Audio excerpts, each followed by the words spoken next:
আল্লাহ আমার রব, এই রবি আমার সব। দামে দামে তন মনে তারি অনুভব।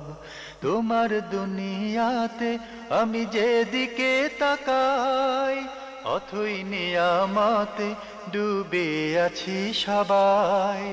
পাক পাখালির গানে শুনি তসবি কলরব, তসবি কলরব। আল্লাহ আমার রব। আসসালামু আলাইকুম। প্রিয় দর্শক, আপনারা যারা দেশে আছেন প্রবাসে, সবাইকে জানাই অনেক অনেক প্রীতি ও শুভেচ্ছা। শুরু হলো এনটিভি আয়োজিত এবং লাভেলো নিবেদিত জুমাবারের লাইভ অনুষ্ঠান আপনার জিজ্ঞাসা। আপনাদের সাথে আছি আমি জয়নুল আবেদিন আজাদ। আর আজকে আপনাদের প্রশ্নের জিজ্ঞাসার সরাসরি জবাব দিচ্ছেন বিশিষ্ট আলেম শেখ আহমদুল্লাহ। আসসালামু আলাইকুম ওরহমতুল্লাহি ওবরাকাতুহু। প্রিয় দর্শক, আমাদের আজকের প্রাসঙ্গিক আলোচনার বিষয় হজ পরবর্তী করণীয়। চলুন তাহলে জিজ্ঞাসার আলোকিত ভুবনে। আসসালামু আলাইকুম। প্রিয় দর্শক, পরিচয় দিয়ে প্রশ্ন করুন। আসসালামু আলাইকুম স্যার।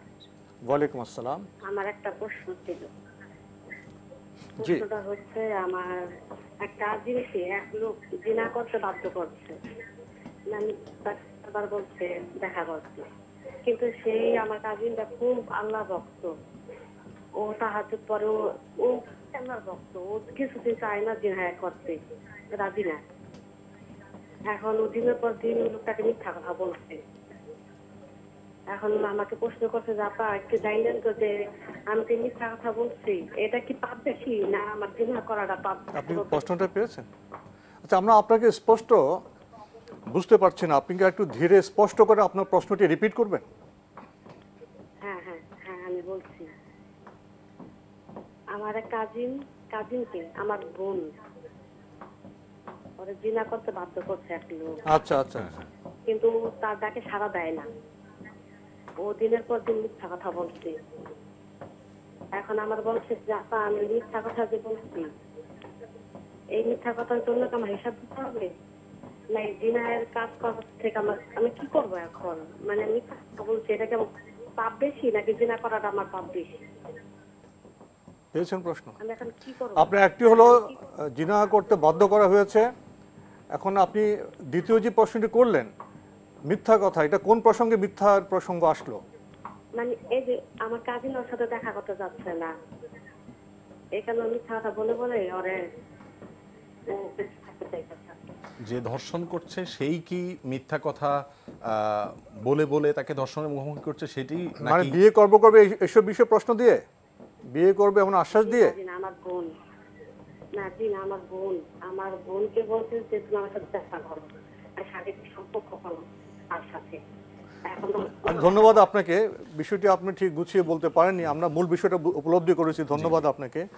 এখন বিষয়টা হলো কে কীভাবে কথা বলবে, কে কীভাবে কথা রাখবে, সেটা খুব বেশি প্রাসঙ্গিক নয়। প্রাসঙ্গিক হলো জিনা হয়েছে এখানে এবং বলপূর্বক হয়েছে। তো আমরা উত্তর এভাবে দিতে পারি, যদি বলপূর্বক ধর্ষণের শিকার হয়, পাশবিক নির্যাতনের শিকার হয় কেউ, সেক্ষেত্রে তার কোনো পাপ হবে কি না? উত্তর হলো না, তার কোনো পাপ হবে না। রাসূল করিম সাল্লাল্লাহু আলাইহি সাল্লামের যুগে এরকম একটি ঘটনা ঘটেছিল। একজন মহিলা, তিনি রাস্তার ধার দিয়ে যাচ্ছিলেন, কোনো এক বখাটে তাকে দেখে একা পেয়ে তার উপরে সে পাশবিক নির্যাতন চালালো বলপূর্বক। লোকেরা মহিলার চিৎকার চেঁচামেচি শুনে দৌড়ে তাকে ধরে ফেললো। ধরে রাসূল আকরাম সাল্লাল্লাহু আলাইহি ওয়াসাল্লামের কাছে আনার পরে লোকটির অর্থাৎ পুরুষ লোকটি, যে বখাটে লোকটি তাকে ধর্ষণে বাধ্য করেছে, তার উপরে তিনি জেনার শাস্তি প্রয়োগ করেছেন, কিন্তু এই নারীকে তিনি বলেছেন যাও তুমি মুক্ত, যিনি মাজলুম, কারণ তিনি বাধ্য ছিলেন। অতএব আমাদের বোনের প্রশ্ন যদি এরকম হয়ে থাকে যে তার বোন ধর্ষণের শিকার হয়েছেন মিথ্যা প্রতিশ্রুতি, বিয়ের প্রতিশ্রুতি দিয়ে হোক, জোরপূর্বক বা যে কোনোভাবে, যদি তার সম্মতি না থেকে থাকে, সেখানে বিভিন্ন ছলে বলে কৌশলে তাকে যদি ধর্ষণের মুখোমুখি করা হয়, তাহলে সেক্ষেত্রে তিনি কোনো পাপের ভাগীদার হবেন না। আর যদি বিয়ের প্রলোভন দেওয়া হয় আর তিনি সেই প্রলোভনে বিশ্বাস করে সরল মনে নিজেকে সঁপে দেন ওই পুরুষের কাছে সম্মতি দিয়ে, তাহলে কিন্তু তিনি এর জন্য পাপের ভাগী হবেন। এর জন্য আল্লাহ সুবহানাহু ওয়া তাআলার কাছে তওবা করতে হবে, তাকে তওবায়ে নাসুহা, খাঁটি অন্তরে তওবা করতে হবে, এবং আল্লাহ সুবহানাহু ওয়া তাআলা তওবাকারীর তওবা ক্ষমা করে থাকেন। বিধায় নিরাশ হওয়ার কোনো কারণ নেই। মানুষ যখন বুঝতে পারে যে আমি ভুল করেছি তখন তওবা করবে। বিয়ের প্রলোভন দিলে নিজেকে সঁপে দেওয়া, এটা এক ধরনের বোকামি আমাদের সমাজে অনেক মেয়েরাই করে থাকে। তবে এটা আপনার অবশ্যই গুনার বিষয়, ভুল বিষয়, এ পথে যাওয়া যাবে না। ওনার প্রশ্নের দ্বিতীয় অংশটা আমরা যতটা উপলব্ধি করেছি, সেই মন্দ লোক আবার ওই মহিলাকে আহ্বান জানাচ্ছেন, আবার বোধহয় হয়তো জিনা করবেন। এই মহিলা এখন ছল করছেন বা মিথ্যা আশ্রয় নিয়ে ওখানে যাচ্ছেন না। হ্যাঁ, উনি নিজেকে রক্ষা করছেন। তো এই যে মিথ্যার আশ্রয় নিয়ে যাচ্ছেন না, এতে কি তার কোনো গুনাহ হবে? মিথ্যা আসলে সর্বাবস্থায় হারাম। রাসূল আকরাম সাল্লাল্লাহু আলাইহি সাল্লাম স্পষ্টভাবে বুখারীর এক হাদিসে আসছে, তিনি বলেছেন মানুষ যখন মিথ্যা বলতে থাকে, বলতে বলতে একটা পর্যায়ে আল্লাহ সুবহানাহু ওয়া তাআলার কাছে কাযযাব বা চরম মিথ্যাবাদী হিসেবে তার নাম লিখিত হয়ে যায়। বিধায় মিথ্যার তো মৌলিক বিধান আমরা সবাই জানি যে মিথ্যা মৌলিকভাবে এটি হারাম এবং নিষিদ্ধ। তবে মানুষ যখন অনন্য উপায় হয়ে যায়, জীবন বাঁচাবার তাগিদ বা এই জাতীয় কোনো সমস্যায় পড়ে, তখন তার জন্য মিথ্যা জায়েজ থাকে। এখন আমরা ঠিক বুঝতে পারছি না যে একজন মানুষ ধর্ষণে বাধ্য করছে, একটা দেশে আইন আছে, প্রশাসন আছে, অভিভাবকরা রয়েছেন, সেক্ষেত্রে তাকে মিথ্যার আশ্রয় কেন নিতে হবে?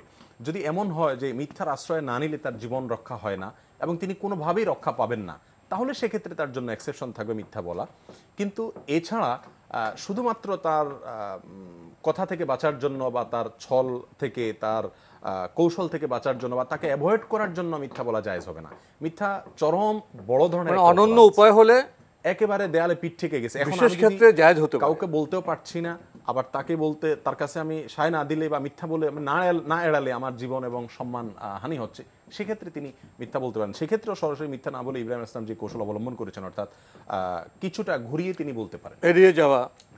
জি, আমরা শুরুতেই এমন একটি প্রশ্নের সম্মুখীন হলাম যেটা খুবই একটা কষ্টকর বিষয়, জিনার বিষয়, গুনার বিষয়।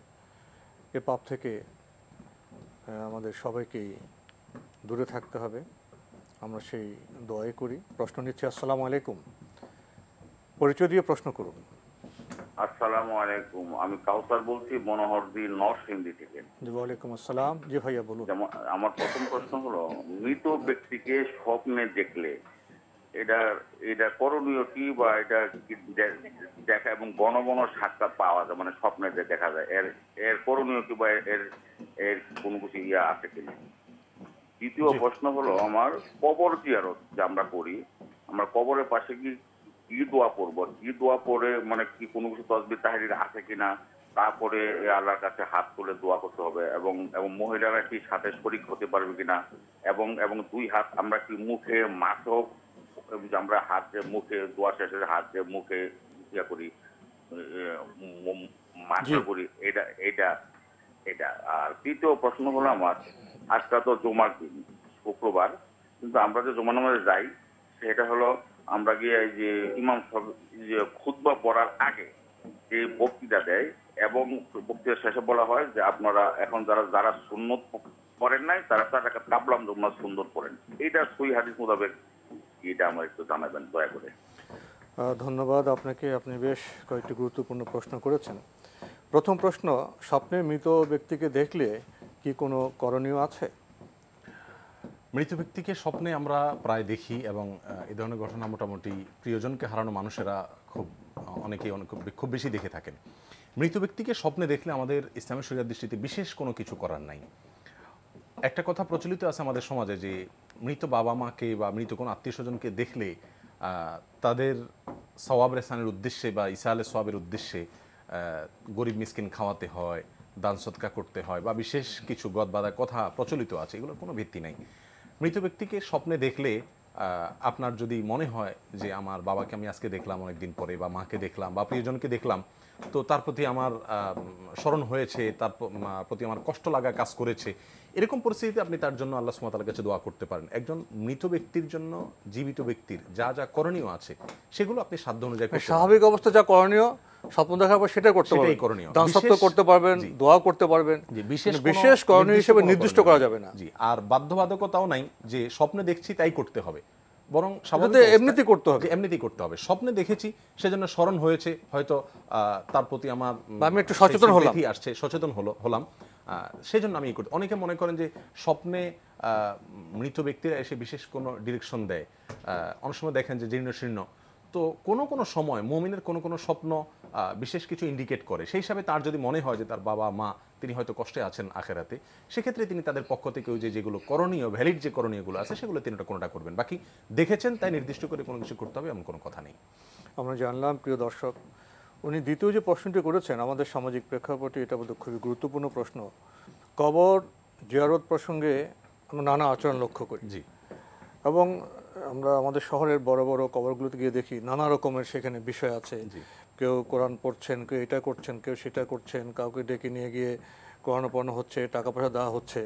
আসলে কবর জিয়ারতের সহি পদ্ধতি কেমন? জি, কবর জিয়ারতের বিশুদ্ধ পদ্ধতি হলো রাসূল আকরাম সাল্লাল্লাহু আলাইহি ওয়াসাল্লাম যেটা করতেন এবং সাহাবায়ে কেরাম করতেন, সেটা হলো কবরবাসীর কাছে গিয়ে, কবরের পাশে গিয়ে তাকে সালাম পেশ করা এবং তার জন্য দোয়া করা, এবং তাকে এই কথা জানিয়ে দেওয়া যে তুমি চলে গেছো, আমরাও আসছি, সালামুন আলা দার কওমিল মুমিনিন ওয়া ইন্না ইনশাআল্লাহু বিকুম লাহিকুন, হে ঈমানদার লোকেরা যারা বসবাস করছে কবরস্থানে, তোমাদের প্রতি শান্তি বর্ষিত হোক, আমরা অচিরেই তোমাদের সঙ্গে যুক্ত হচ্ছি, আমরাও এই জায়গায় চলে আসব। সেই সাথে রাসূল আকরাম সাল্লাল্লাহু আলাইহি ওয়াসাল্লাম থেকে আরও বিভিন্ন ভাষায় কবর জিয়ারতের যে দোয়া এটা বর্ণিত আছে। এই দোয়াটা মূলত কিন্তু সালাম, মৃত ব্যক্তিকে সালাম বা শান্তির দোয়া তার জন্য করা। আমাদের সমাজে যেটা একটা সহজ প্রচলিত সালাম আছে, আসসালামু আলাইকুম ইয়া আহলাল কবর, ইয়া আহলাল কবর, এটা বিশুদ্ধ হাদিস দ্বারা প্রমাণিত। কিন্তু এটা তো সালাম হবে, যে এটাও সালাম, এভাবেও বলা যেতে পারে, আসসালামু আলাইকুম ইয়া আহলাল কবর, মানে হে কবরবাসীরা তোমাদের প্রতি শান্তি বর্ষিত হোক, সালাম, মূল বিষয়টা সালাম। হ্যাঁ জি, সালাম। তো এর বাইরে কবর জিয়ারত করতে গেলে সূরা জিলজাল পড়তে হবে এতবার, সূরা ইখলাস পড়তে হবে এতবার, সূরা ফাতিহা পড়তে হবে এতবার, এরকম অনেকগুলো গদবাঁধা কথা প্রচলিত আছে, এগুলোর কোনো ভিত্তি নেই। এবং গ্রামাঞ্চলে এখনও প্রচলিত আছে যে কবর জিয়ারত করানো হয়, একটা হলো করা, আরেকটা হলো করানো। করাটা নিজে করতে পারে, আর করানোটা হলো পয়সা দিয়ে লোক ভাড়া করে তাকে দিয়ে কবর জিয়ারত করানো। এর কোনো ভিত্তি নেই সাহাবায়ে কেরাম থেকে বা রাসূল আকরাম সাল্লাল্লাহু আলাইহি ওয়াসাল্লাম থেকে কবর জিয়ারত করানোর কোনো ভিত্তি আমরা খুঁজে পাই না। কবর জিয়ারত করা যেতে পারে, নবী সাল্লাল্লাহু আলাইহি ওয়াসাল্লাম বলেছেন, নাহাইতুকুম আন জিয়ারাতিল কুবুরি ফাজুরুহাল আন ফাইন্নাহা তুযাক্কিরুকুমুল আখিরা, আমি তোমাদেরকে কবর জিয়ারত করতে একসময় নিষেধ করেছিলাম, কিন্তু এখন অনুমতি দেওয়া হলো তোমরা কবর জিয়ারত করো। কেন? কারণ জিয়ারত করলে এই কবর জিয়ারত এর ফলে তোমাদের আখিরাতের কথা স্মরণ হবে। তাহলে আমরা দেখি কবর জিয়ারতের দুটি উদ্দেশ্য। নাম্বার 1, কবরবাসীর জন্য দোয়া করা, শান্তির দোয়া করা। আর দ্বিতীয় নম্বর হলো যিনি কবর জিয়ারত করবেন তার আল্লাহর কথা, আখিরাতের কথা, মৃত্যুর উপলব্ধি, এই উপলব্ধি যখন হবে তখন তিনি তার ভিতরে নৈতিকতার বোধ জাগ্রত হবে এবং তিনি ভালো পথে চলার জন্য প্রেরণা পাবেন। এই জন্য কবর জিয়ারতের কথা বলা হচ্ছে। এর বাইরে লোক দিয়ে কবর জিয়ারত করানো যেমন ভুল, কবরবাসীর পাশে গিয়ে দাঁড়িয়ে বিভিন্ন কোরআন আয়াত পড়া এগুলো ভুল, এগুলো কোনো ভিত্তি নাই। আসলে কবর জিয়ারতের উদ্দেশ্যটা না জানার কারণে এই সমস্যাটা হয়েছে। একমাত্র উদ্দেশ্য দোয়া করা, তার জন্য দোয়া করা এবং নিজে উপলব্ধি করা মৃত্যু সম্পর্কে। জি, এখানে দুইটি বিষয় আপনার সামনে পেশ করতে চাই যেগুলো আমাদের সমাজে হচ্ছে।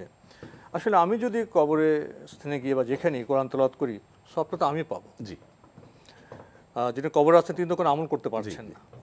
আসলে এরকম কি হয়, সন্তান পিতামাতার জন্য দোয়া করবেন, কবরে গিয়ে জিয়ারত করবেন, উনি কিছু পুণ্য কাজ করতে পারেন, আগে করতে পারেন। যাওয়ার সময় হয়তো বাসায় নফল নামাজ পড়লেন, পথে যাওয়ার সময় দরিদ্র যারা তাদেরকে কিছু দান সৎকার করলেন, অর্থাৎ উনি পূর্ণবান ব্যক্তি হিসেবে আল্লাহর প্রিয় হওয়ার চেষ্টা করবেন, কারণ আল্লাহ প্রিয় বান্দার দোয়াটা আল্লাহ সহজে কবুল করবেন। এটা হলো ওনার আমল। এখন একটা মানুষ যদি সকালে আপনার নফল নামাজ পড়েন, কোরআন তেলাওয়াত করেন, কবরে যাওয়ার সময় পথে উনি দান সৎকার করলেন, উনি আল্লাহর দৃষ্টি আকর্ষণ করছেন যে আমি তোমার বান্দা, আমি তোমার ইবাদত করছি, তারপর গিয়ে উনি কবরে গিয়ে তো সরাসরি দোয়া করবেন। ওখানে গিয়ে তো আর কোরআন শরীফ পড়ার, এতবার ইয়াসিন সূরা, এতবার এই সূরা পড়ার দরকার নেই। উনি ভালো আমল করে গেলে হয়তো আল্লাহ তার দোয়াটাকে সহজে কবুল করতে পারে। এটা তো দৃষ্টিভঙ্গি হওয়া উচিত। এখানে আসলে কোরআন তেলাওয়াত মৃত ব্যক্তির জন্য, জীবিত ব্যক্তির কোরআন তেলাওয়াতে কোনো উপকার বয়ে আনে কিনা এটা নিয়ে খুব সীমিত সংখ্যক কয়েকজন স্কলার বলেছেন হ্যাঁ বয়ে আনে, কিন্তু বেশিরভাগ বা জমহুর সংখ্যাগরিষ্ঠ উলামায়ে কেরামের দৃষ্টিভঙ্গি হলো যে কোরআন তেলাওয়াতের সওয়াব পাঠকারী পাবেন, এখানে মৃত ব্যক্তিকে ওইটা পাঠানোর সুযোগ নাই। রাসূল আকরাম সাল্লাল্লাহু আলাইহি সাল্লাম বলেছেন, ইযা মাতাল ইনসানু ইনকাতা আনহু আমালু, যখন কোনো মানুষ মৃত্যুবরণ করেন তখন তার আমলের সমস্ত দ্বার বন্ধ হয়ে যায়, ইল্লা আন সালাস, 3টি আমলের দুয়ার শুধুমাত্র খোলা থাকে, সাদকায়ে জারিয়া, উপকারী কোনো জ্ঞান রেখে গেলে, এবং কোনো নেক সন্তান যদি তার জন্য দোয়া করে সেটি। এই 3টি বাদে সবগুলো যদি বন্ধ হয়ে যায় তাহলে অন্যজন কোরআন তেলাওয়াত করলে সেটা তিনি কিভাবে পাবেন? আর আল্লাহ সুবহানাহু ওয়া তাআলা বলেছেন, লাইসা লিল ইনসানি ইল্লা মা সাআ, মানুষ যা চেষ্টা করে, সাধনা করে, শুধু তার বিনিময় সে পাবে। এখন কোরআন তেলাওয়াতের সাধনাটা করলেন আপনি বা আমি, মৃত ব্যক্তি তিনি তো এই তেলাওয়াত কষ্ট করে করেননি, সাধনা তিনি করেননি, তাহলে তিনি এর বিনিময় কীভাবে পাবেন? কোরআনের আয়াত অনুযায়ী বোঝা যাচ্ছে এটা হবে না। আর তৃতীয়ত, যদি কোরআন তেলাওয়াত করে নেকামল করে আমি দোয়া করবো আল্লাহর কাছে, এমন হয় ব্যাপারটি, তাহলে এটার জন্য কবরস্থানের কোনো যৌক্তিকতা নেই। আমি যে কোনো জায়গায় তেলাওয়াত করে, সালাত পড়ে, সিয়াম রেখে, নেকামল করে আল্লাহর কাছে দোয়া করতে পারি, সেটার জন্য কবরস্থানে যাওয়ার কোনো প্রয়োজন নেই। তাহলে কবর জিয়ারতের যে বিষয়টা হলো, আমি ওখানে গিয়ে সরাসরি দোয়া করব, সরাসরি দোয়া করব, নেক আমল যেটা আমি আগে করে নিব সেটা আগে করব বা পরে করব, ওখানে করার কোনো প্রয়োজন নেই। আমরা মোটামুটি এই বিষয়ে জানলাম। প্রিয় দর্শক, আরেকটি প্রশ্ন, এই দোয়ায় কি মহিলারা শরীক হতে পারবেন? কবর জিয়ারত এক জিনিস আর দোয়া এক জিনিস।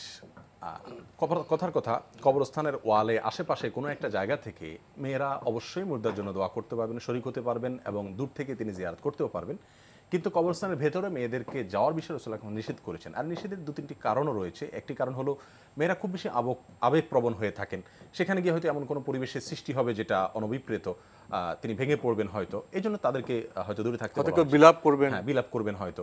আরেকটি হলো যে, বিশেষ করে জাহিলি যুগে যেটা হতো আমরা জানি, মেয়েদেরকে বিলাপের কাজে প্রফেশনাল মেয়েরাই থাকতো, তাদেরকে ইউজ করা হতো। এই সমস্ত সমস্যা যেন তৈরি না হয় কবরস্থানগুলোতে, সেটি একটি কারণ হতে পারে। আবার ভিড়, সেখানে গিয়ে তাদের সম্ভ্রম, পরিবেশগত বিষয়টা অন্যরকম হয়ে যেতে পারে, এইসব কারণে রাসূল নিষেধ করেছেন। কিন্তু দোয়াতে কোনো সমস্যা নেই। একটা কথা মনে রাখা দরকার, কবরের পাশে গিয়ে দোয়া করা আর কবরের দূর থেকে দোয়া করার ভিতরে পার্থক্যের কিন্তু কোনো জায়গা নেই। একজন মানুষ যদি কয়েকশো মাইল দূর থেকেও কবরবাসীর জন্য দোয়া করেন, সেই দোয়াটি যেমন আল্লাহ শুনবে, পৌঁছাবে। আর কবরের কাছে যিনি দোয়া করবেন দাঁড়িয়ে, তার জন্য সালাম পেশ করবেন, দোয়া বলতে শান্তির দোয়া শুধুমাত্র, এটাও কিন্তু আল্লাহ সুবহানাহু ওয়া তাআলার কাছে পৌঁছাবে। আমাদের লাইনে আরো প্রশ্ন অপেক্ষা করছে, তবুও আমার দুই একটি বিষয় রয়ে গেছে। জি, দোয়া করার পরে আমরা যে মাসে করি মুখ, এটা কি ঠিক আছে? যে এটা বিষয়ে ওলামায়ে কেরামের একাধিক মত রয়েছে, অনেক ওলামায়ে কেরাম এটাকে সঠিক বলেছেন। মৌলিকভাবে বিষয়টাকে আমরা বিদআত সরাসরি বলবো না, যেহেতু স্কলারদের মত পার্থক্য আছে, যদিও অত্যন্ত শক্তিশালী স্ট্রং একটা মত অনুযায়ী দোয়া করার পরে হাত ছেড়ে দিবে, মুছবেন, দোয়া করে ছেড়ে দিবে।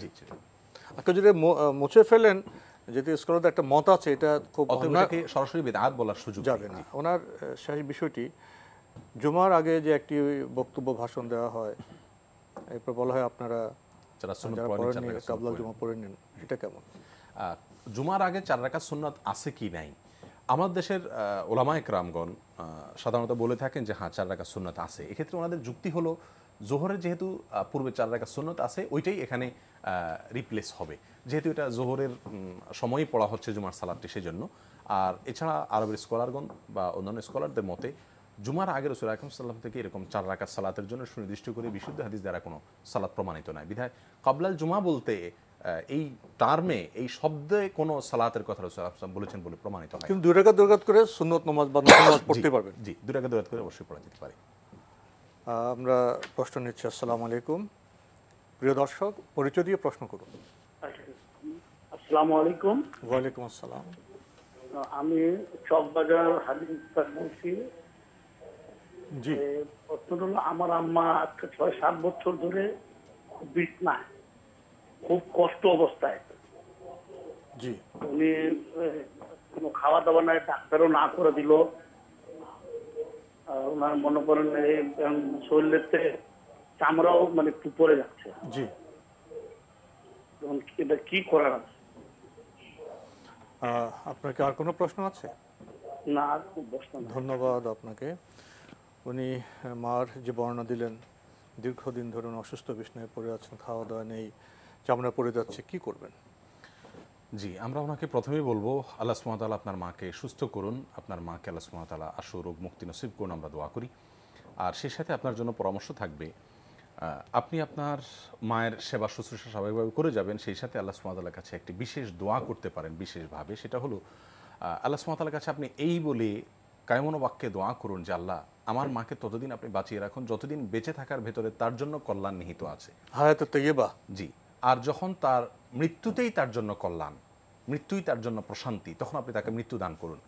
নবী রাসূলুল্লাহ সাল্লাল্লাহু আলাইহি ওয়াসাল্লাম এরকম একটি দোয়া আমাদের সবাইকে নিজের জন্য করার জন্য শিক্ষা দিয়েছেন। আল্লাহুম্মা আহইনি মা কানাতিল হায়াতু জিয়াদাতাল লি ফি কুল্লি খাইর ফি খাইর। আল্লাহ, আমাকে ততদিন আপনি হায়াত দিন যতদিন আমার হায়াতের ভেতরে, বেঁচে থাকার ভেতরেই আমার জন্য কল্যাণ আছে, আর যখন আমার মৃত্যুতেই আমার কল্যাণ প্রশান্তি, তাহলে আমাকে মৃত্যু তখন দিয়ে দিন। আপনার মা যেহেতু একটা কঠিন সময় পার করছেন, অনেক কষ্ট পাচ্ছেন তিনি, এবং আপনারাও কষ্ট করছেন, অতএব আপনি এই দোয়াটি আপনার মায়ের জন্য তার হয়ে আল্লাহর কাছে করতে পারেন যে আল্লাহ যতদিন কল্যাণ হয় ততদিন তাকে বাঁচিয়ে রাখুন, আর যখন চলে যাওয়াটাই তার জন্য প্রশান্তি হয় তাকে ঈমানের সঙ্গে আপনি ভালোভাবে নিয়ে যান, আপনি দোয়া করবেন। কিন্তু এর পাশাপাশি আমি আপনাকে সাবধান করতে চাই যে আমাদের সমাজে একটি প্রথা প্রচলিত আছে, সেটা হলো এ জাতীয় মৃত্যুসজ্জায় শায়িত রোগীদের জন্য একটি বিশেষ ধরনের খতমের আয়োজন করা হয়, এবং এই খতমের উদ্দেশ্য থাকে যে এই খতমের পরপরই যেন তিনি দ্রুত মারা যান।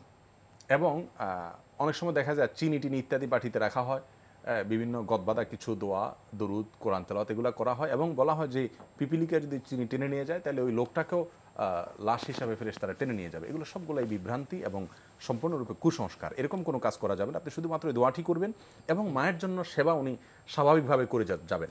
আল্লাহ সুবহানাহু ওয়া তাআলা তার মাকে সুস্থ করুন, এবং হায়াত না থাকলে ঈমানের সঙ্গে তাকে প্রশান্তির সঙ্গে দুনিয়া থেকে নেন, আমরা সে দোয়া করবো ইনশাআল্লাহ বিদিনিল্লাহ।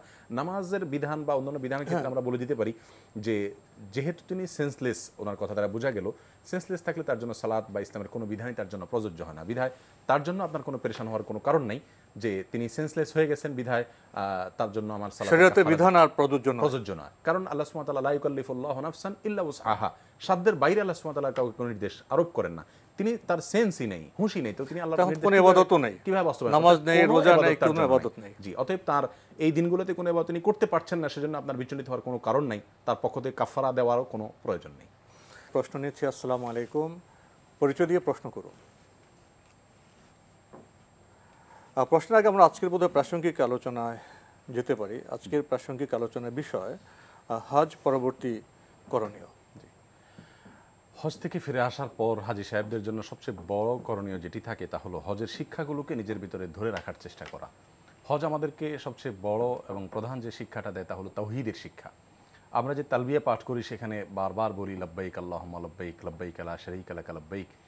এই যে তালবিয়া, এখানে বারবার করে আল্লাহ সুবহানাহু ওয়া তাআলা কোনো শরীক নাই, অংশীদারিত্ব নাই, এই কথার স্বীকৃতি আমরা দিয়ে থাকি, এবং পদে পদে আল্লাহ সুবহানাহু ওয়া তাআলার এই একত্ববাদের নিয়ামতের, তার সার্বভৌমত্বের স্বীকৃতি, সার্বভৌমত্বের স্বীকৃতি এগুলো দেওয়া হয়ে থাকে।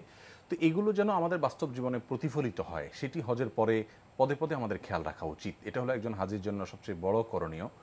আর দ্বিতীয় যে করণীয় হবে একজন হাজির জন্য তা হলো হজ যদি মাবরুর হজ, অবশ্যই সকল হাজি চেষ্টা করেন তার হজটা যেন সুন্দর হয়, মাবরুর হয়, কল্যাণময় হয়। তো এরকম একটি ভালো হজ করে আসার পরে, যেহেতু নবী রাসূলুল্লাহ সাল্লাল্লাহু আলাইহি ওয়াসাল্লাম বলেছেন যে রজা কায়ামা ওয়ালাদাতহু উম্মু, তার মা তাকে ভূমিষ্ঠ করবার দিন যেরকম তিনি নিষ্পাপ ছিলেন, তার কোনো পাপ ছিল না আমল নামায়, সেরকম হয়ে তিনি ফিরে আসেন। অতএব হজ থেকে ফিরে আসার পরে নতুন করে যেন তিনি কোনো গুনাহে লিপ্ত না হন, যেহেতু তিনি আল্লাহ সুবহানাহু ওয়া তাআলার কাছ থেকে ক্ষমা পেয়ে আসছেন। এজন্য দ্বিতীয় কাজ হবে তিনি অপরাধের যে পথগুলো আছে সেগুলো যেন তিনি না মারান, সে বিষয়ে সচেতনভাবে জীবনযাপন করা, বিশেষভাবে খেয়াল করা। আর আরেকটি বিশেষ পরামর্শের কথা বলবো তা হলো হালাল রুজির বিষয়টি। আজকাল উপার্জনের ক্ষেত্রে বৈধ উপার্জন সম্পূর্ণরূপে করে থাকেন এরকম মানুষ খুবই কম, অথচ আমরা জানি হজ হোক উমরা হোক এর কোনো কিছুতেই, বিশেষ করে হজ উমরার ক্ষেত্রে রাসূলুল্লাহ সাল্লাল্লাহু আলাইহি ওয়াসাল্লাম বিশেষভাবে গুরুত্ব দিয়েছেন যে একজন ব্যক্তি অনেক দূর থেকে সফর করে আসে এবং কাবার চতুর্পাশে তিনি দুহাত তুলে আল্লাহর কাছে দোয়া করতে থাকেন, ধুলোমলিন হয়ে তিনি আসেন, অনেক কষ্ট করে আসেন। আল্লাহ সুবহানাহু ওয়া তাআলার কাছে সে যত দোয়াই করে না কেন, নবী সাল্লাল্লাহু আলাইহি ওয়াসাল্লাম বলেছেন যে আন্না ইউস্তাজাবু লাহ, তার দোয়া কীভাবে কবুল হতে পারে? কারণ তার দেহ, তার শরীর, তার সম্পদ এগুলো হারাম দ্বারা গঠিত। অতএব তৃতীয় পরামর্শ থাকবে যারা হজ থেকে ফিরে এসছেন বা ফিরে আসবেন ইনশাআল্লাহ, তারা হজ থেকে ফিরে এসে হারাম উপার্জনের পথে যেন আর তারা বিশেষভাবে পা না মারান। হারাম উপার্জনে যদি পা মারান তাহলে সেক্ষেত্রে কোনো আমলই আল্লাহ সুবহানাহু ওয়া তাআলার কাছে গ্রহণযোগ্য হবে না, আর কোনো বিনিময় তিনি পাবেন। আর যে জুলুম করা, মানুষের কষ্ট দেওয়া, এই কাজ থেকে তো অনেকেই আছি আমরা, বিশেষ করে হজ তো সচ্ছল মানুষেরাই করেন বেশিরভাগ ক্ষেত্রেই। আর সচ্ছল মানুষদের অধীনস্থ লোক থাকে, সেটা বাসাবাড়িতে থাকতে পারে, তার কর্মক্ষেত্রে থাকতে পারে, তাদের প্রতি জুলুম অবিচার অনেকেই করে থাকেন। তো আল্লাহ মাফ করুন, যদি হজ করে আসার পরে আমরা আবার সে কাজগুলো রিপিট করি তাহলে সেক্ষেত্রে আমাদের হজের কোনো মানে থাকবে না। এই হজ থেকে আমি যে শিক্ষা পেলাম, ভেদাভেদ নাই কোনো মানুষের ভেতরে, আল্লাহ সুবহানাহু ওয়া তাআলা আমাদেরকে একই পোশাকে, প্রভু একমাত্র আল্লাহ, একমাত্র কোনো মানুষ মানুষের প্রভু নয়, মানুষ মানুষের প্রভু নয়, এই যে একটা শিক্ষা আরাফাত থেকে, মিনা মুজদালিফা থেকে পেয়েছি, একই কাতারে দাঁড়িয়ে একই পোশাক পরে একইভাবে একই সঙ্গে আমরা মিনা মুজদালিফা আরাফাতে গিয়েছি, এসেছি, অবস্থান করেছি, সেখান থেকে এই শিক্ষাটা ধারণ করি। এবং রাসূল আকরাম সাল্লাল্লাহু আলাইহি ওয়াসাল্লামের বিদায় হজে যে বারবার বলেছেন যে তোমাদের অধীনস্থদের উপর তোমরা খেয়াল করো, অতএব একজন হাজের জন্য দায়িত্ব হবে বিদায় হজের ভাষণ রাসূল সাল্লাল্লাহু আলাইহি ওয়াসাল্লামের সেই কথাটিকে মাথায় রাখা, যাতে অধীনস্থদের প্রতি কোনো প্রকার জুলুম অবিচার বিশেষভাবে না হয়। আমরা খুবই গুরুত্বপূর্ণ বিষয়ে অবগত হলাম। প্রিয় দর্শক, প্রশ্ন নিচ্ছি। আসসালামু আলাইকুম, পরিচয় দিয়ে প্রশ্ন করুন। আসসালামু আলাইকুম। ওয়ালাইকুম আসসালাম। আমি সোনিয়াটা থেকে বলছি, আমার নাম ফাতেমা। আমার ছেলে বুঝছেন দাড়ি রাখছে, এই জন্য আমার ছেলে বিয়ে করাতে পারতেছি না। মেয়েরা বলে দাড়ি রাখলে বিয়ে করবে না। আপনার ছেলে দাঁড়িয়ে রেখেছে, জি। তার সমস্যা কি হলো? মেয়েরা পছন্দ করে না দাড়ি, সব দাঁড়িয়ে রাখার কারণে অ্যাভয়েড করছি। এখন কি দাড়ি কাটা বিয়ে করতে হবে? ধন্যবাদ আপনাকে, আপনার এই অভিজ্ঞতা। আমার অভিজ্ঞতা বা আমার তো ইনফরমেশান, একটা ভালো ছেলে যদি দাঁড়িয়ে রাখে, মেয়েরা তার বেশি পছন্দ করে। হ্যাঁ, দাড়ি তো কোনো অসুন্দরের বিষয় নয়, এগুলো মানুষের ধর্মীয় চেতনার বিষয়। কি বলবেন? আমরা বলবো যে দায় রাখার কারণে কোনো ছেলেকে যদি মেয়েরা বিয়ে করতে অপ্রস্তুত থাকে, তাহলে আমরা আমাদের এই দর্শককে বলতে চাই যে আপনারা সম্ভবত মেয়ে চুজ করার ক্ষেত্রে আপনারা বোধহয় অজায়গায় যাচ্ছেন। অর্থাৎ কোনো মেয়ে কোনো ছেলেকে দায়ের কারণে যদি অপছন্দ করে, তাহলে বুঝতে হবে যে এই মেয়ের ভেতরে নারী সুলভ যে বৈশিষ্ট্য তার ভিতরে থাকা দরকার, সেটা বোধহয় ঘাটতি বা কমতি আছে। এবং ধর্ম সম্পর্ক তার ধারণা ঠিক নেই, একেবারে ধর্ম সম্পর্ক তার শ্রদ্ধাবোধ নেই, এই জায়গায় বিয়ে না করাটাই বোধ উত্তম। জি, আমরা বলবো যে আলহামদুলিল্লাহ, আল্লাহর রহমতে এদেশে এখনো এরকম মেয়ে বহু আছে, যেটি আপনিও বলেছেন, যে যারা দাড়ি রাখার কারণে বরং আপনার ছেলেকে বিয়ে করবে। আপনি মেয়ে চুজ করার আগে মেয়ে এবং মেয়ের পরিবারের ধর্মচর্চা, আল্লাহ সুবহানাহু ওয়া তাআলার নির্দেশ, রাসূল সাল্লাল্লাহু আলাইহি ওয়াসাল্লামের নির্দেশকে ফলো করার পরে তাদের মানসিকতাটা কী ধরনের, সেটা আপনি আগে চুজ করুন। নবী সাল্লাল্লাহু আলাইহি ওয়াসাল্লাম বলেছেন, তুনকাহুল মারআতু লিআরবাইন, মেয়েদেরকে বিয়ে করা হয় 4টি জিনিস দেখে। এই 4টি জিনিসের ভিতরে কেউ রূপ লাবণ্য দেখে করে, কেউ সম্পদ দেখে করে, কেউ বংশ জৌলুস দেখে করে।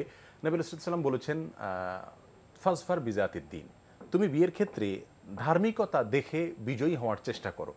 আমরা পরামর্শ দেবো যে আপনি ধার্মিকতা দেখে দেখে, যদি যে মেয়ে এবং যে মেয়ের পরিবারের ভিতরে ধার্মিক ধর্মচর্চা আছে, নৈতিকতার চর্চা আছে, আল্লাহ এবং তার রাসূলের নির্দেশকে ফলো করার গুরুত্ব তারা বুঝেন, উপলব্ধি করে থাকেন, আপনি সেরকম পরিবারগুলোতে যদি অফার নিয়ে যান, আমার মনে হয় আপনি ইনশাআল্লাহ আপনার ছেলে বিয়ের জন্য দাড়ি ফেলতে হবে না। বিয়ের জন্য যদি দাড়ি ফেলা হয়, তাহলে সেক্ষেত্রে এটা কোনো অবস্থাতে জায়েজ হবে না, গুনাহ হবে। কারণ হলো এরকম হয়নি ব্যাপারটি যে সারা দেশে কোনো মেয়ে পাওয়া যাচ্ছে না দাড়িওয়ালা ছেলেকে বিয়ে করতে। এটা আসলে কোনো সমস্যা আমরা দাড়ি রেখেছি, আমরাও তো বিয়ে করেছি আলহামদুলিল্লাহ।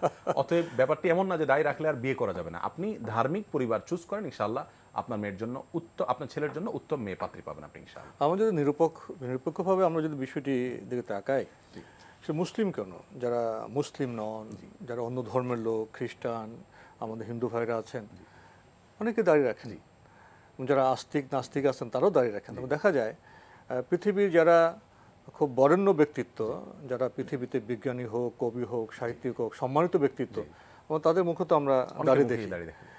আসলে সৌন্দর্যের বিষয়টি হলো সেটা একটা ভারসাম্যের বিষয়, সেটা চর্চার বিষয়। দাঁড়িয়ে রাখার কারণে অসুন্দর হয়ে গেছে এমন বক্তব্য তো কোনো জ্ঞানী মানুষকে আমরা করতে দেখিনি। বরং আমরা জানি যে চেহারার শেভ করার চাইতে যত বেশি কম দাঁড়িয়ে রাখা কল্যাণকর, তত লাবণ্য থাকে। দাঁড়িয়ে রাখাটা কল্যাণকর। এ বিষয়ে আমরা আর কথা বলতে চাচ্ছি না, অন্য প্রসঙ্গে যেতে চাইব। আসসালামু আলাইকুম, প্রিয় দর্শক, পরিচয় দিয়ে প্রশ্ন করুন। আসসালামু আলাইকুম। ওয়ালাইকুম আসসালাম। আমার প্রশ্নটা হচ্ছে 12টা বাজার কত মিনিট আগে কিংবা পরে নফল নামাজ পড়া নিষেধ? জি, 12টা বাজার কত মিনিট আগে কিংবা পরে নফল নামাজ পড়াটা নিষেধ? জি, 12টার না? জি, ধন্যবাদ আপনাকে, পেয়েছেন তো প্রশ্ন। জি, 12টা বাজার কত মিনিট আগে বা পরে নফল নামাজ পড়া নিষেধ, ব্যাপারটি প্রশ্নটি এভাবে না এসে আসা দরকার ছিল যে ঠিক কোন সময় নফল নামাজ পড়া নিষেধ। কারণ নিষিদ্ধটা কোনো ঘন্টা মিনিটের সাথে সম্পৃক্ত না। নিষিদ্ধটা এটা সূর্যের অবস্থানের উপর নির্ভর করে। সূর্য যখন ঠিক মধ্য আকাশে অবস্থান করে, অর্থাৎ যে সময় থেকে জোহরের ওয়াক্ত শুরু হয়, যখন আমাদের ঠিক মাথার বরাবর, জি মাথা বরাবর যখন থাকে সূর্য, সোজা কথা, এবং প্রত্যেকটি বস্তুর ছায়া যখন মূল ছায়ায় থাকে, অবস্থান করে, এই সময়ে সালাত পড়া নিষেধ, হারাম এবং মাকরু নয়, শুধু নিষিদ্ধ। এবং এই সময়ে নিষিদ্ধ যে, এই জন্য ওলামা একরাম বলেছেন সতর্কতার জন্য এর 10-15 মিনিট আগে থেকেই, 5-10 মিনিট আগে থেকেই সালাত পড়া বন্ধ করতে হবে। সে আজকে সূর্য মধ্যাকাশে কখন অবস্থান করবে সেটি আজকের পত্রপত্রিকা দেখলে আপনি জানতে পারবেন। সেই সময় থেকে 10-15 মিনিট আগে থেকে আপনি সালাত পড়া বন্ধ করবেন। আর যখন যদি আপনার 12টায় মধ্যগগনে সূর্য থাকে, মাথার উপর থাকে, হয়তো আমি সতর্কতামূলকভাবে আমি 5-10 মিনিট আগে থেকে পড়লাম না এবং 5-10 মিনিট পরেও পড়লাম না, বাস এরপর থেকে সূর্য যখনই ঢলে গেল পশ্চিম আকাশে, তখন থেকে আমি সালাত পড়বো। তাহলে প্রশ্নটি হবে যে মধ্য আকাশে বরাবর যখন মাথার উপর সূর্য থাকবে তখন সালাত পড়বো না, তার আগে পরে কিছুটা সতর্কতার জন্য পড়বো না। কিন্তু 12টা বা 1টার সাথে বিষয়টি সম্পৃক্ত না, কখনো এটা 12টায় হতে পারে, কখনো 12:15 হতে পারে, কোনো আগে ঋতুর আবর্তনের সাথে সাথে এটা পার্থক্য হয়ে যাবে, পরিবর্তন হবে। আমরা জানলাম। প্রিয় দর্শক, প্রশ্ন নিচ্ছি। আসসালামু আলাইকুম, পরিচয় দিয়ে প্রশ্ন করুন। জি জি, আসসালামু আলাইকুম। ওয়ালাইকুম আসসালাম। আমি কাজী পিয়ারু, পাবনা থেকে বলছি। জি ভাইয়া বলুন। জি, আমার প্রশ্ন হচ্ছে রাত 12টার পরে ঈশান নামাজ পড়া যাবে কিনা? ধন্যবাদ আপনাকে। পেয়েছেন তো প্রশ্ন? আর দ্বিতীয় প্রশ্ন হচ্ছে, জি, মৃত্যুবার্ষিকী, বাবা মার মৃত্যুবার্ষিকী প্রতি বছর পালন করা ঠিক না? জি ধন্যবাদ আপনাকে। প্রথম প্রশ্ন পেয়েছেন। প্রথম প্রশ্নের উত্তর হলো, এশার সালাত, দর্শক জানতে চেয়েছেন যে রাত 12টা পরে পড়া যাবে কিনা। এশার সালাতের 3টা ওয়াক্ত বা সময় আছে। একটি হলো তার উত্তম সময়, আরেকটি হলো তার বাধ্যবাধকতার কারণে যদি পড়তে হয়, নিরুপায় অবস্থায় জায়েজ সময়, আর আরেকটা সময় হলো অনুত্তম সময়। এশার সালাত একটু দেরি করে, অর্থাৎ ওয়াক্ত যখন হয় তারপরেও একটু দেরি করে রাতের 1/3 দিকে এসে পড়া উত্তম। কারণ হাদিসে রাসূল আকরাম সাল্লাল্লাহু আলাইহি ওয়াসাল্লাম বলেছেন, আমি যদি আমার উম্মতের জন্য কষ্টকর মনে না করতাম তাহলে তাদেরকে এশার সালাত একটু বিলম্বে পড়ার নির্দেশ করতাম। দুঃখজনক হলেও সত্য, এই বিষয়টি আমাদের আজ পৃথিবীর বেশিরভাগ মুসলিম সমাজ থেকেই বিদায় হয়ে গেছে। আমরা এশার সালাতটা খুব দ্রুত পড়ে ফেলি, মাগরিবের 1/4 ঘন্টার মধ্যে পড়ে ফেলি। এর ফলে যেটা সমস্যা হয় সেটা হলো, এশার পর রাসূল আকরাম সাল্লাল্লাহু আলাইহি ওয়াসাল্লাম কথাবার্তা বলতে অপছন্দ করতেন, সাধারণ আড্ডা ইত্যাদি দিতে অপছন্দ করতেন, তাড়াতাড়ি ঘুমিয়ে যাওয়াকে পছন্দ করতেন। একে তো রাতে অনেক সময় নিয়ে ঘুমানো স্বাস্থ্যের জন্য ভালো, দ্বিতীয়ত রাতে তাড়াতাড়ি ঘুমোলে ভোরে উঠতে সুবিধা হয়, ভোরের হাওয়া শরীরে লাগানোটা সহজ হয়, ফজরের সালাত আদায় করা সহজ হয়। এই জন্য রাসূল সাল্লাল্লাহু আলাইহি ওয়াসাল্লাম এশার পরে আর কোনো কথাবার্তা বলা পছন্দ করতেন না। এখন এশার সালাত আমরা খুব আর্লি পড়ার কারণে এই সুন্নাহগুলো থেকে আমরা বঞ্চিত হচ্ছি। বিধায় এশার সালাতের সময় হবে, উত্তম সময় হবে 1/3। এর ভিতরে যে কোনো সময় আপনি পড়লে সালাত আদায় হবে। কিন্তু যদি রাত 9টা 9:30 আনুমানিক, যখন যে ঋতুতে যেরকম হয়, 3 ভাগের 1 ভাগ পুরো রাতকে আমি যদি মাগরিব থেকে নিয়ে ফজর ওয়াক্ত হওয়া পর্যন্ত পুরো সময়টাকে ভাগ করি, তাহলে 1/3 পর্যায়ে এসে শেষের দিকে এসে সালাত আদায় করা, এটা হলো উত্তম। সেটা হবে 9টা 9:30। আর যদি মসজিদে সালাত, জামাতে সালাত ধরার ব্যাপার থাকে, তাহলে আবার সেক্ষেত্রে আমার জামাতকে প্রায়োরিটি দিতে হবে, উত্তমের দিকে তাকে আমি একা একা পড়তে পারবো না।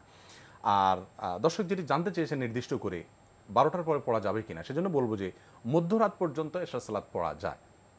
মধ্যরাতের পরে যদি কেউ নিরুপায় হয় তিনিও পড়তে পারবেন, জায়েজ আছে, কিন্তু উত্তম হয় মধ্যরাতের আগে আগে এশার সালাত, 12টার আগে। সেটা মধ্যরাতটা কখনো 12টা হতে পারে, কখনো 15-12টা হতে পারে, ঠিক সূর্য অস্ত কখন গেল এবং ফজর ওয়াক্ত কখন হলো, ঋতুর আবর্তনের সাথে মিল রেখে। জি। আরেকটি প্রশ্ন করেছেন যে বাবা মার মৃত্যুবার্ষিকী প্রতি বছর পালন করা হয়, এই বিষয়টি কেমন? এটি আমাদের সমাজে বেশ প্রচলিত একটি বিষয় যে বাবা মার প্রতি ভালোবাসা থেকে, তাদের প্রতি শ্রদ্ধা থেকেই আমরা এটা করে থাকি যে প্রতি বছর তাদের মৃত্যুবার্ষিকী পালন করি। আসলে বাবা মায়ের জন্য আমরা আল্লাহ সুবহানাহু ওয়া তাআলার কাছে যে সমস্ত অ্যাপিল করতে পারি, যে সমস্ত আবেদন করতে পারি, সেগুলো কোনো সময়ের সাথে সুনির্দিষ্ট নয় যে আমাকে বছরে একবার করতে হবে বা মাসে একবার করতে পারবো, এরকম কোনো কথা নয়। প্রথমত রাসূল আকরাম সাল্লাল্লাহু আলাইহি ওয়াসাল্লাম তথা ইসলাম আমাদেরকে এ ব্যাপারে নির্দিষ্ট কোনো দিনক্ষণ ঠিক করে মৃত ব্যক্তিদের জন্য দোয়া করা বা তাদেরকে স্মরণ করা, অনুষ্ঠান করা, এরকম কোনো শিক্ষা ইসলাম দেয়নি। অতএব এটি বিদআতের ভিতরে পরিগণিত হবে যদি এটাকে নিয়মিত এভাবে করা হয়। দ্বিতীয়ত হলো, যেখানে যত বেশি ঘটা এবং আনুষ্ঠানিকতা হয়, সাধারণত আন্তরিকতা সেখানে তত কম থাকে।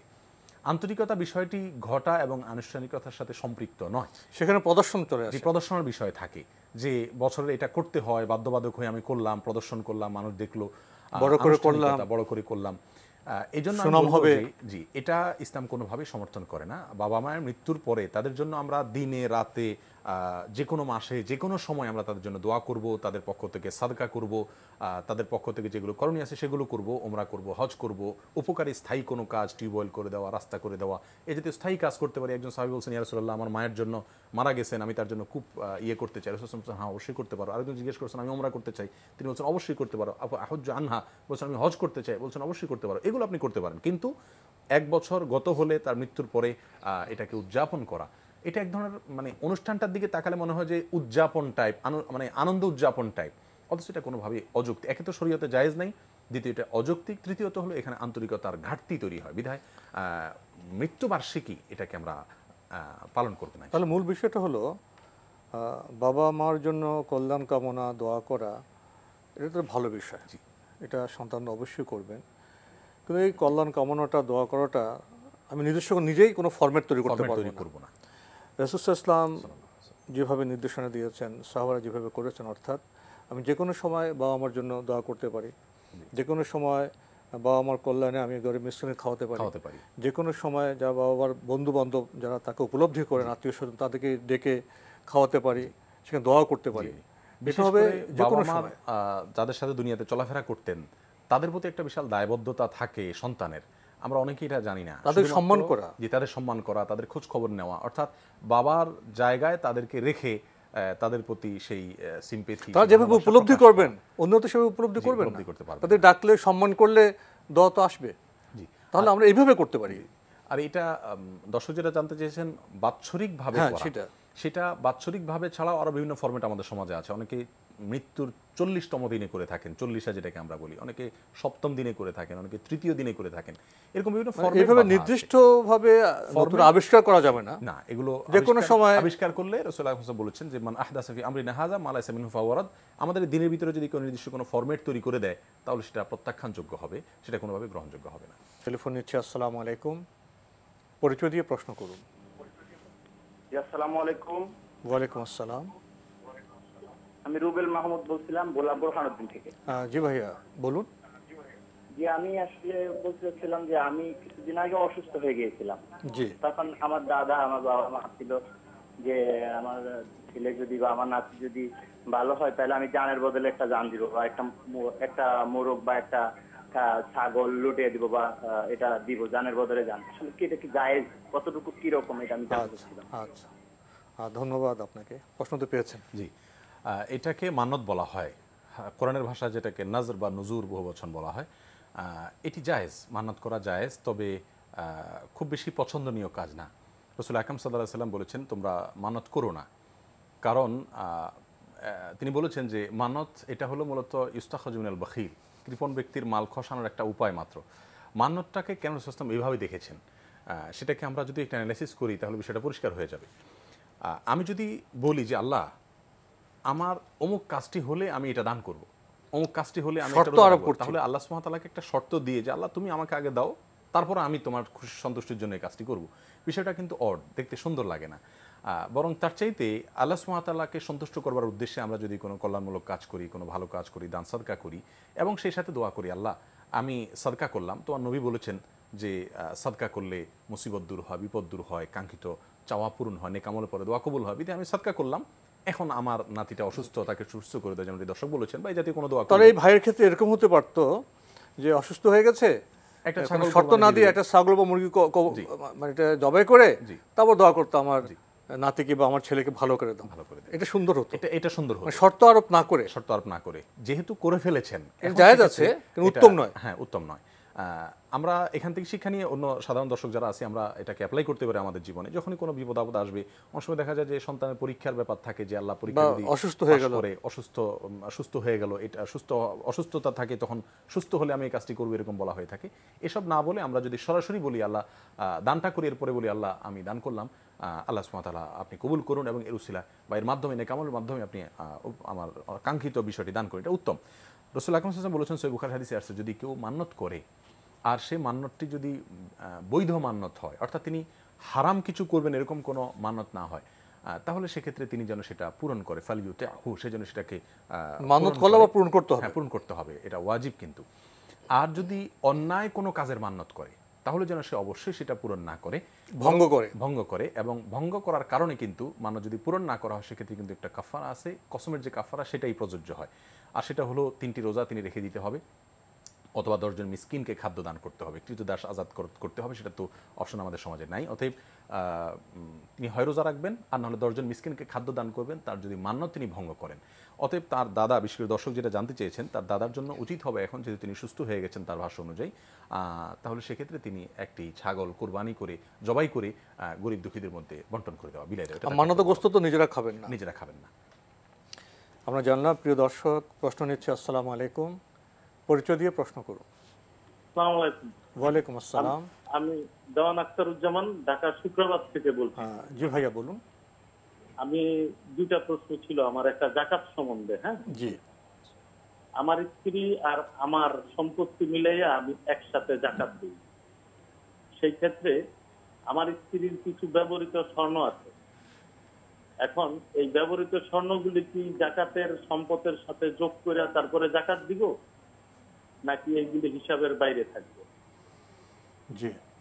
আরেকটা প্রশ্ন হচ্ছে যে আমি প্রভিডেন্ট ফান্ডে সরকার নির্ধারিত 5% কাটি, এর বেশি কাটি না কখনোই, কিন্তু এরপরে প্রভিডেন্ট ফান্ডের লাভটা কি আমার জন্য জায়েজ হবে কি না? ধন্যবাদ আপনাকে। জাকাত প্রসঙ্গে উনি ওনার সম্পদ, স্ত্রীর সম্পদ এক করেন, আবার স্ত্রীর ব্যবহৃত সম্পদ প্লাস ওনার সম্পদ যোগ করে কি জাকাত দেবেন? দুটি প্রশ্ন চলে আসছে তার। একটা হলো যে স্ত্রীর সম্পদ, যেটা তিনি জানতে চাননি অথচ সেটা প্রশ্নের মধ্যে চলে আসছে, স্ত্রীর সম্পদ এবং তার সম্পদকে একসাথ করে তিনি জাকাতে হিসাব করেন, এটা করা যাবে কিনা। আর দ্বিতীয়ত হলো তিনি জানতে চেয়েছেন মূল প্রশ্ন, যে স্ত্রীর ব্যবহৃত যে স্বর্ণ অলংকার সেগুলোর জাকাত দিতে হবে কিনা। তো প্রথমত বলবো যে আমরা ইসলামের যে মৌলিক নীতিমালা ক্ষেত্রে সেটা অনেকেই বুঝি না বা ফলো করি না। সেটা হলো স্বামী, স্ত্রী, বাবা, সন্তান, ইসলাম প্রত্যেকের অ্যাকাউন্ট আলাদা আলাদা হিসাবে দেখে। আপনার স্ত্রীর সম্পদ এবং আপনার সম্পদকে একত্র করে জাকাত দেওয়ার কোনো সুযোগ নেই। আপনার স্ত্রীর সম্পদকে আলাদা কাউন্ট করতে হবে, সম্পদ যার জাকাত তার, আপনার সম্পদ আলাদা কাউন্ট করতে হবে। এখন এমনও হতে পারে আপনার স্ত্রীর সম্পদটিকে পৃথকভাবে কাউন্ট করলে জাকাত দেওয়ার মতো হয় না, আবার আপনারটা আলাদা কাউন্ট করলে জাকাত দেওয়ার মতো হয় না। সেক্ষেত্রে যার জাকাত দেওয়ার মতো সম্পদ, নেশাব পরিমাণ সম্পদ না হয়, তিনি জাকাত দিবেন না, আর যার হয় তিনি জাকাত দিবেন। হ্যাঁ, একটা কাজ আপনি করতে পারেন, তা হলো আপনার স্ত্রীর সম্পদে যে জাকাত আসে সেটা আপনার স্ত্রীর হয়ে আপনি আদায় করতে পারবেন, তাকে জানিয়ে যে তোমার সম্পত্তির জাকাত তোমার পক্ষ থেকে আমি আদায় করলাম, কিন্তু দুটোটাকে একত্র করে হিসাব করতে পারবেন না, এটা ভুল। আর দ্বিতীয় যে প্রশ্ন উনি জানতে চেয়েছেন যে অলংকারের জাকাত এটা তার দিতে হবে কিনা, উত্তর হলো এ বিষয়ে স্কলারদের মধ্যে দুটি মত রয়েছে। এর ভিতরে সবচেয়ে শক্তিশালী এবং স্ট্রং মত যেটা, সেটা হলো যে ব্যবহৃত অলংকারেরও জাকাত দিতে হবে। কারণ রাসূল আকরাম সাল্লাল্লাহু আলাইহি সাল্লাম থেকে সাধারণভাবে যে হাদিসগুলো জানা যায় স্বর্ণের জাকাত বিষয়ে, সেগুলোতে কোনো ভেদাভেদ করা হয়নি। যারা অলংকারে জাকাত দিতে হবে না বলেছেন তাদের সপক্ষেও কিছু কিছু আথার এবং হাদিস রয়েছে, কিন্তু মূলনীতি হলো ব্যবহৃত সম্পদের জাকাত হয় জাকাত, হ্যাঁ, এরকম একটা কথা প্রচলিত আছে। যাই হোক, তো সৌদি আরবের সাবেক গ্র্যান্ড মুফতি বিন বাজ রাহিমাহুল্লাহ তিনি বলেছেন জাকাত দিতে হবে, কিন্তু সৌদি আরবের অন্যান্য স্কলারদের অনেকেই যারা বিশেষ করে হাম্বলি ফিকহে ফলো করেন তাদের দৃষ্টিতে অলংকারে জাকাত দিতে হবে না, ব্যবহৃত অলংকারে জাকাত হয় না, এটা আরেকটা মত আছে। জি, আরেকটা মত রয়েছে। তো এক্ষেত্রে আমাদের কাছে স্ট্রং মনে হয় যে নিরাপদ হলো ব্যবহৃত সম্পদের জাকাত দেওয়া, আর স্ত্রীর সম্পদকে কোনো অবস্থাতেই স্বামীর সাথে সম্পদের সাথে মেলাবেন না, বরং আলাদা আলাদা হিসাব করবেন, কারণ যার সম্পদ হবে জাকাত তাকেই দিতে হবে। আরেকটি প্রশ্ন করেছেন চাকরিজীবী, প্রভিডেন্ট ফান্ডে 5% এটা বাধ্যতামূলকভাবে কেটে নেওয়া হয়, তো এই অর্থের যে লাভ দেওয়া হয় সেটা কি তার জন্য বৈধ হবে? তিনি যদি সরকারি চাকরি করে থাকেন, আমরা জানি সরকারি চাকরিতে প্রভিডেন্ট ফান্ডের টাকা এটার উপর ইন্টারেস্ট দেওয়া হয়, সেক্ষেত্রে আমরা বলবো তার জন্য ইন্টারেস্ট গ্রহণ করা জায়েজ নেই। তার জন্য একটি উপায় আছে, আমরা জানি যে প্রভিডেন্ট ফান্ডের ইন্টারেস্ট না নেওয়ারও সিস্টেম আছে। তিনি যদি কর্তৃপক্ষকে যথাযথ নিয়মে জানান যে আমি ইন্টারেস্ট নিতে আগ্রহী নই, তাহলে সেক্ষেত্রে ইন্টারেস্ট তার আসবে না, তিনি শুধু মূল টাকাটাই পাবেন। মুমিনের জন্য আল্লাহ সুবহানাহু ওয়া তাআলা ব্যবসাকে হালাল করেছেন আর সুদ বা রিবাকে হারাম করেছেন। বিধায় প্রভিডেন্ট ফান্ডের 5% যেটা কাটা হবে সেটার বিপরীতে যেহেতু তাকে ইন্টারেস্ট দেওয়া হয়, এটা সুদ, এবং এটা কোনো বাণিজ্যিক ভিত্তিতে দেওয়া হয় না যে ঠিক আছে তোমার 5%কে ব্যবসার মধ্যে লাগিয়ে সেখান থেকে লভ্যাংশ কারেকশন করা হলে এটা হালাল হয়ে যেতে পারতো, কারেকশন হলে। হ্যাঁ, কারেকশন হলে হতে পারতো। এবং কোনো আমি এই জন্য বলেছি যে সরকারি চাকরি যদি হয়ে থাকে, কোনো প্রাইভেট সেক্টরে দেখা যায় যে তারা প্রভিডেন্ট টাকা দিয়ে বিজনেস করেন, জমি জমা ইত্যাদি হালাল পদ্ধতিতে করেন, সেটা যদি হয় তাহলে আবার প্রভিডেন্ট ফান্ডের যে বেনিফিট তিনি সে নিতে পারবেন। আর যদি তার সাথে 5% যোগ হয়ে যায় তাহলে তো মূল টাকাটা উনি খরচ করতে পারবেন। মূল টাকাটা অবশ্যই তিনি খরচ করতে পারবেন, যেটা অতিরিক্ত ইন্টারেস্ট হবে সেটা তিনি সওয়াবের উদ্দেশ্য ছাড়া দান করে দিবেন, জনকল্যাণ বা দরিদ্র ব্যক্তিকে দিয়ে দিতে পারবেন। আমরা জানলাম। প্রিয় দর্শক, প্রশ্ন নিচ্ছে। আসসালামু আলাইকুম, পরিচয় দিয়ে প্রশ্ন করুন। হ্যাঁ, আমার নাম মুস্তাকিম, আমি ঢাকা মতিঝিল থেকে বলছি। হ্যাঁ, আমার একটা প্রশ্ন ছিল যে আমার শাশুড়ি আম্মা, হ্যাঁ, উনি হচ্ছে হজে যেতে চান, বাট ওনার হচ্ছে মাহারাম যে থাকবে ভাই, হ্যাঁ, সেক্ষেত্রে তার হচ্ছে টাকা নেই হজ করার জন্য। তো সেক্ষেত্রে যদি আমার শাশুড়ি আম্মা মাহারামের টাকাটা দেয়, হ্যাঁ, তাহলে তাদের কি হজটা হবে কিনা সেটা জানার জন্য ফোন নিয়েছি। ধন্যবাদ, আপনার খুবই সুন্দর প্রশ্ন। আমি পুরোপুরি বুঝিনি প্রশ্নটা। উনি বলছেন ওনার শাশুড়ি আম্মা হজে যেতে চান, জি, তো উনি মাহারাম হিসেবে ওনার ভাইকে নিতে চান, ভাইয়ের আবার হজে যাওয়ার মতো অর্থ নেই। জি, এখন ওনার এই আত্মীয়কে যে উনি হজে যাওয়ার খরচটা টাকাটা দিয়ে দেন, সেটা ঠিক হবে কিনা? জি, এটা শুধু ঠিক হবে না, বরং এটা তার কর্তব্যের মধ্যে পড়ে। কারণ আপনার শাশুড়ির যে ভাই যিনি মাহরাম হিসাবে যাচ্ছেন তার সঙ্গে হজে, তার এই যাওয়াটা তো আপনার শাশুড়ির হজের বিশুদ্ধতার পূর্ব শর্ত। অতএব আপনার শাশুড়ি তার হজ বিশুদ্ধ হওয়ার জন্য শর্ত পূরণ করার খাতিরেই তার হজের খরচ খরচা দিতে হচ্ছে। বিধায় এটা জায়েজ নয়, শুধুমাত্র এটা তার কর্তব্যের অংশ। এটা ভালো। আর যদি তিনি নিজে থেকে যান, কথার কথা ওনার শাশুড়ির ভাই যদি নিজে থেকে উদ্যোগ নিয়ে যে আমি হজ করব, সাথে বোন গেলেন, তাহলেও তার শাশুড়ির হজ আদায় হয়ে যাবে। শুধুমাত্র ভাই বলে কোনো কথা নয়, মাহরামদের ভিতরে যে কোনো ব্যক্তি যদি পুরুষ হজে যান, সেই সাথে কোনো মেয়ে লোক সেখানে যুক্ত হয়ে যান, তাহলে সেক্ষেত্রে মেয়ে লোকের হজের জন্য যে মাহরাম থাকা শর্ত, শুধুমাত্র মাহরাম সাথে থাকলেই হলো, তার খরচ বহন করাটা কিন্তু শর্ত না। হ্যাঁ, যদি তিনি এরকম কোনো মাহরাম না পান যিনি হজে যাচ্ছেন, সেক্ষেত্রে কোনো একজনকে ভাই হোক, ছেলে হোক, অথবা অন্য কোনো মাহরামকে স্বামী হোক, তাকে খরচ দিয়ে নিয়ে যান, তাহলে এটা সম্পূর্ণরূপে জায়েজ। বরং উত্তম একজন মানুষের হজ হলো তার মাধ্যমে অতিরিক্ত সওয়াবও পেতে পারেন, অতিরিক্ত তিনি সওয়াব পাবেন ইনশাআল্লাহ। আরেকটি বিষয় আমাদের সমাজে ঠিক পরিষ্কার নয়, মনে হয় যে হজের টাকা তার নিজের উপার্জিত হতেই হবে এরকম। আপনি যদি আমার টাকা দিয়ে দেন, আমি টাকা মালিক হয়ে গেলাম না? জি জি। তাহলে আমাকে ঘাম ঝরিয়ে উপার্জন করতে হবে, তারপর যেতে হবে, এটা কোনো শর্ত নেই। টাকা আমাকে যে কেউ দিল, আমি মালিক হয়ে গেলাম, মালিক হলে আমার উপর হজটা ওয়াজিব হয়ে গেল, ফরজ হয়ে গেল। এটা ঠিকই যে হজের জন্য নিজের সম্পদ কামাই করেই হজ করতে হবে, ব্যাপারটি এমন না, এরকম কোনো শর্ত আরোপ করা হয়নি।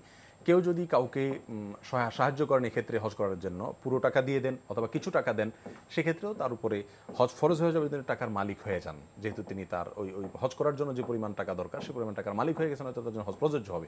নিজে কামাই করে হজ করতে হবে নিজের কামাইয়ের টাকা দিয়ে, এরকম কোনো শর্ত নাই। অনেকেই এটাকে অনেকটা কাঠিন্য আরোপ করেন। ইসলাম তো আসলে এ ধরনের কাঠিন্যগত প্রশ্রয় দেয় না, মোটেও না।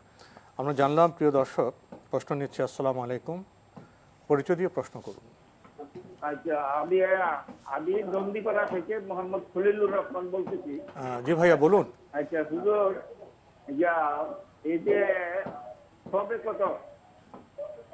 কতটা কি সারা পৃথিবীতে এক সময় এক রাত্রি হবে? জি, সারা পৃথিবীতে কি সবে কতটা এক রাত্রি হবে? সবে কদর কথা বলছি। সবে কদর। জি জি জি। আর কোনো প্রশ্ন আছে? না, আমরা তো জানি যে সবে কদরটা 21 রোজার পরে বেজর রাত্রিতে তালাক করার কথা বলছে। জি জি জি জি, তালাক করার কথা বলছে। যে আমরা আপনার প্রশ্নটা আমরা পেয়েছি, আপনাকে অনেক ধন্যবাদ। প্রশ্ন তো পেয়েছেন? জি, প্রশ্ন পেয়েছি আমরা। সবে কদর সারা পৃথিবীতে একই রাতে হয় কি না, এই বিষয়টি খুবই আলোচনা সাপেক্ষ বিষয়, একেবারে এক কথা উত্তর দেওয়ার মতো নয়। আমরা এটুকু বলতে পারি দর্শককে যে একই সময়ে সারা পৃথিবীতে সবে কদর হয়, এটি সঠিক নয়। বরং আল্লাহ সুবহানাহু ওয়া তাআলা এক এক এলাকাতে এক এক সময়ে শবে কদর হিসাবে আল্লাহ সুবহানাহু ওয়া তাআলা ধার্য করতে পারেন। কারণ এক জায়গায় রাত একই সময়, অন্য কোনো দেশে হয়তো তখন দিন। সারা পৃথিবীতে কি একই সময় ফজর নামাজ হয়? একই সময় ফজর নামাজ হয়। অতএব একই সময় শবে কদর হবে এটা কোনো জরুরি নয়। এমন হতে পারে যে বাংলাদেশে এখন রাত, অতএব আজ বেজোর কোনো রাত, আজ রমজানের শেষ দশকের কোনো একটি রাত, আজ রাত আমাদের এখানে শবে কদর হচ্ছে। আল্লাহ সুবহানাহু ওয়া তাআলা অন্য কোনো অঞ্চলে মানুষের জন্য অন্য কোনো সময় শবে কদর হিসেবে ধার্য করেন। ক্যালেন্ডার তো একরকম নয়। ক্যালেন্ডার একরকম নয়, পঞ্জিকা তো একরকম না। জি, এই বিষয়গুলো হাদিস থেকে সুনির্দিষ্ট করে বলে দেওয়া হয়নি, কিন্তু খুব স্বাভাবিকভাবে বোঝা যায় যেহেতু সারা পৃথিবীতে রাত দিনের আবর্তন সমানভাবে হয় না, অতএব সারা পৃথিবীতে একই সময়ে শবে কদর হয় এটা সঠিক নয়।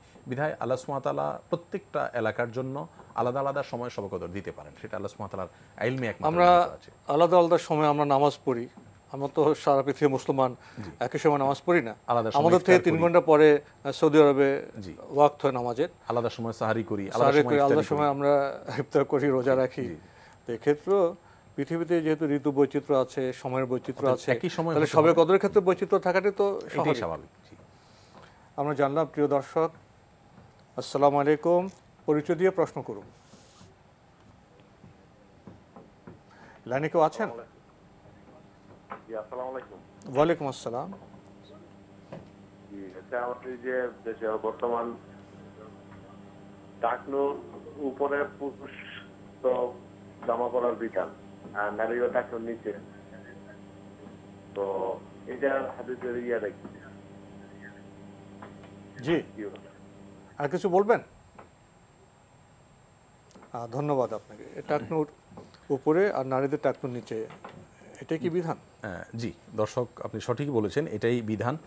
পুরুষের জন্য রাসূল আকরাম সাল্লাল্লাহু আলাইহি সাল্লাম উৎসাহিত করেছেন যেন পুরুষরা টাকনুর উপরে কাপড় পরেন, এবং কোনো কোনো হাদিসে তিনি বলেছেন যে টাকনুর নিচে পড়া এটা অহংকার বশত মানুষ পরে থাকে, কিন্তু অহংকার বশত যদি নাও পড়ে তবুও টাকনুর নিচে পড়া সাধারণ অবস্থাতেই হারাম। এই বিষয়টি মোটামুটি চূড়ান্ত, এবং এই বিষয়ে সারা পৃথিবীতে কোনো স্কলার কোনো দ্বিমত নেই। কারণ রাসূল আকরাম সাল্লাল্লাহু আলাইহি সাল্লাম বলেছেন মা আসফালা মিনাল কাবাইন মিনাল ইজারি ফিন্নার। কোনো কোনো রেওয়ায়েতে আসছে তিনি বলেছেন মা আসফালা মিনাল কাবাইন ফিন্নার, অর্থাৎ টাকনুর নিচে যাই থাকবে, অর্থাৎ উপরের দিক থেকে যে সমস্ত পোশাক পরা হয়, অর্থাৎ উপর দিক থেকে বা নিচ দিক থেকেও পরা যায়, এরকম কোনো পোশাক যদি হয়, সেটা চাদর হতে পারে, পাজামা হতে পারে, লুঙ্গি হতে পারে, প্যান্ট হতে পারে, জুব্বা হতে পারে, এ জাতীয় পোশাক আশাক এগুলো টাকনুর নিচে যদি যায় তাহলে সেটা জাহান্নামে যাবে। আর মানুষের শরীরের কোনো অংশ জাহান্নামে গেলে বাকি অংশ জান্নাতে যাওয়ার কথা নয়। বিধায় এই হাদিস থেকে পরিষ্কারভাবে জানা যায় বিষয়টি হারাম। শরীয়তে যদি কোনো বিষয়কে নিষেধাজ্ঞার পাশাপাশি ভয়াবহ কোনো শাস্তির কথা বলা হয় তাহলে সেক্ষেত্রে সেটাকে হারাম বলা হয়। বিধায় এটা কঠোরভাবে নিষিদ্ধ পুরুষদের জন্য। এর বিপরীতে নারীদের জন্য টাকনুর নিচে পোশাক পরতে হয়। এর একটি বড় মৌলিক কারণ হলো নারীদের জন্য ইসলাম যেটি বলে তাহলে তাদের সৌন্দর্য এবং রূপ লাবণ্যকে সচরাচর রাস্তাঘাটে বা সচরাচর প্রকাশ করে বেড়াবেন না, সেজন্য তারা টাকনুর নিচে পড়বেন আর পুরুষরা টাকনুর উপরে পড়বেন। যদি কোনো কারণবশত কোনো পুরুষের টাকনুর নিচে হঠাৎ কদাচিৎ চলে যায় তাহলে সেক্ষেত্রে তিনি গুনাহগার হবেন না ইনশাআল্লাহ। প্রিয় দর্শক, সময়ের কারণে আমরা আজকে আর প্রশ্ন নিতে পারছি না, তবে আপনাদের অবগতির জন্য জানাতে পারি আপনার জিজ্ঞাসা অনুষ্ঠানটি সপ্তাহে রবি, সোম, মঙ্গল, বুধ এই 4 দিন বিকেল 5:30টায় সম্প্রচার হয়ে থাকে।